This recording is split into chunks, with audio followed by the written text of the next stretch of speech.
Christian belief is very similar to our belief, especially the evangelicals, that Jesus is the Messiah and he shall come back towards the end of times, that there shall be a false Messiah, the Antichrist, and that Christ and Antichrist will fight it out, and that Christ will win over the Antichrist in the great Armageddon. In this rough skeleton, we are the same. Evangelicals, Baptists, Muslims, we all believe the same thing. Of course, there are many differences of them.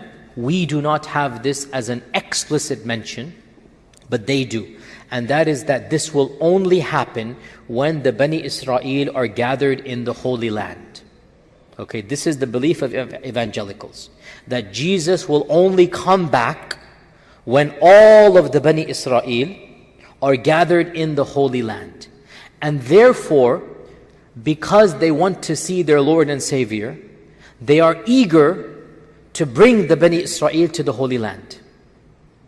And it is because of this that some of the most hardcore Zionists are not people of the Jewish faith. They are evangelicals. Now, ironically, they believe when the Savior comes, one of the first things He's going to do is to get rid of those who didn't believe in Him. And primarily, according to their aqidah, the people who tried to kill Him, or actually succeeded in killing, because they believe they succeeded. Now this is the irony of ironies. Think about it. I need you to understand my point here. This group wants to expedite and support the Bani Israel to go to this land with the aqidah that they will all be destroyed in that land. You understand this? Wallahi, ajab al-ujab, ajib. How can the other group accept their aid knowing that this group wants us dead? And my mind was perplexed, and I actually, I am an interfaith person, I'm involved in whatnot. I had a friendship with one of the rabbis of Memphis. We got to a very frank point. So I actually asked him, I said, aren't you embarrassed to accept help from people who think that helping you will eventually cause you to be killed? And he just smirked. He goes, well, that's their belief. If they want to throw money and power at us, then, we don't believe it's going to happen.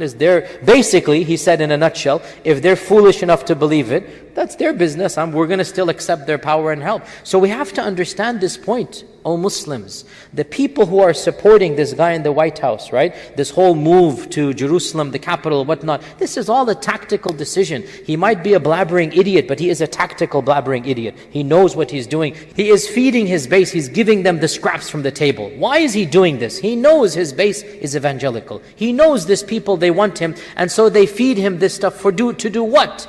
Because they want this land to be the promised land for the promised people, so that the Messiah comes and gets rid of these very people to establish heaven on earth and whatnot, and the final judgment day. All of this is going to happen. So this is the aqidah of the evangelicals. By the way, Catholics are different. Please, Muslims, educate yourselves. Don't be kindergarten level in your education and just extrapolate. Every Christian group is different. Every firqa is different. Learn your firaq if you want to get involved in this issue. Otherwise, do not speak. Speak with knowledge or remain silent. How about the Yahud?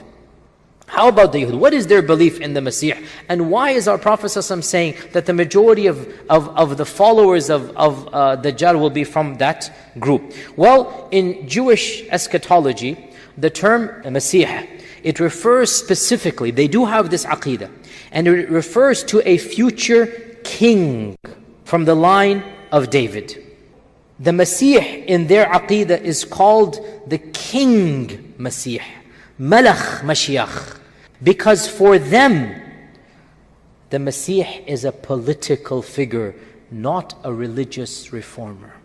Okay? For them it was, the Masih is a one of power and politics. So the Masih in Jewish folklore is a king from the line of Dawood, who will bring about the restoration of the status of the Israelites and reconstruct the temple of Israel.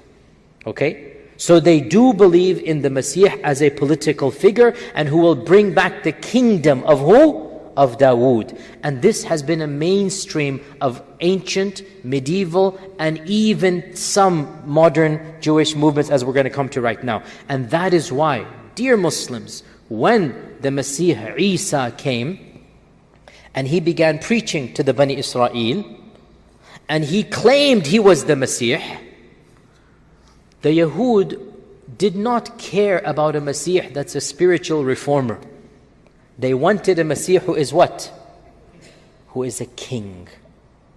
And so when they found out that this person is not a king, they went and complained to the king, to the Roman emperor, and they said, we have a man who is claiming to be the king of the Israelites. Did Isa claim to be king? Why did the Yahud say he's claiming to be king? Because he claimed to be the Messiah. And in the eyes of the Yahud, the Messiah is who? The king. And so, what happened with Pontius Pilate, what happened with them happened, and they said, oh, this is a political agitator. They would not have cared if Jesus said he's a religious reformer. They didn't care. What is there to do with a religious reformer? But they did worry that he's claiming to be a king. They don't want any political trouble. And that's why what happened. And so they then went to arrest him. And then what happened, we will talk maybe in another lecture. What do we Muslims believe and what are the various theories out there? But anyway, now you understand that issue.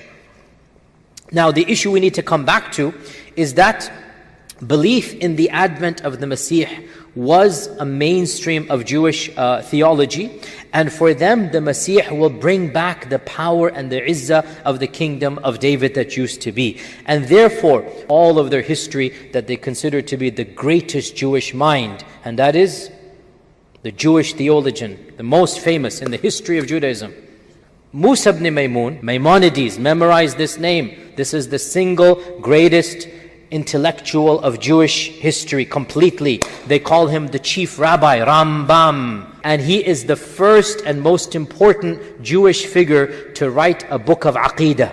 And he summarized it in 13 points. And he called it the 13 principles of Iman. So, the 12th principle of these 13, and I quote from the translation, I believe with full faith, ani mu'min, ana mu'min, in the coming of the Messiah.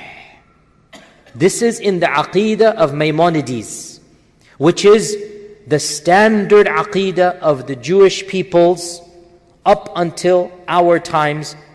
He is the only one who has codified to that level, Aqidah and Fiqh.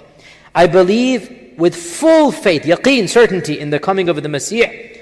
And even though he delays, with all that delay, I eagerly await his arrival, every day anticipating his arrival. This is the Aqidah of Maimonides that the Yahud would memorize, that they still believe to this day. And as I have mentioned to you earlier, within Orthodox there are many strands. And of course, you have the Hasidic Orthodox. You are all familiar with the Hasidic, H-A-S-I-D-H, the Hasidic. And the Hasidic in particular is a strand of Orthodox. They have a very strong and passionate belief about the coming of the Messiah, that is very imminent, just about to appear. And they believe, and this is important again, that the more pious they are, the more quickly the Messiah will come. And that explains their fervousness. That explains their literalism. Right? They want to be, the more pious they are, so the more faithful they are, the faster will come the Messiah. Amongst the conservatives, some of them believe in the Messiah, some of them don't. Amongst the Orthodox, they all believe in the Messiah. Is that clear? Belief in Messiah is common amongst the Yahud. Therefore, do you think it is surprising when towards the end of time somebody with power comes and claims to be the Messiah, and he is from that background? Is it surprising that lots of people will then accept that claim? It makes sense. You now understand why our Prophet ﷺ said that many of his followers will be of that group. Now, important point. Our Prophet ﷺ did not say many of that group will be his followers. Big difference. It is possible that many of that group, many of the Jews, will recognize truth and falsehood. It is possible. But from those who choose to follow him, many will be from that background.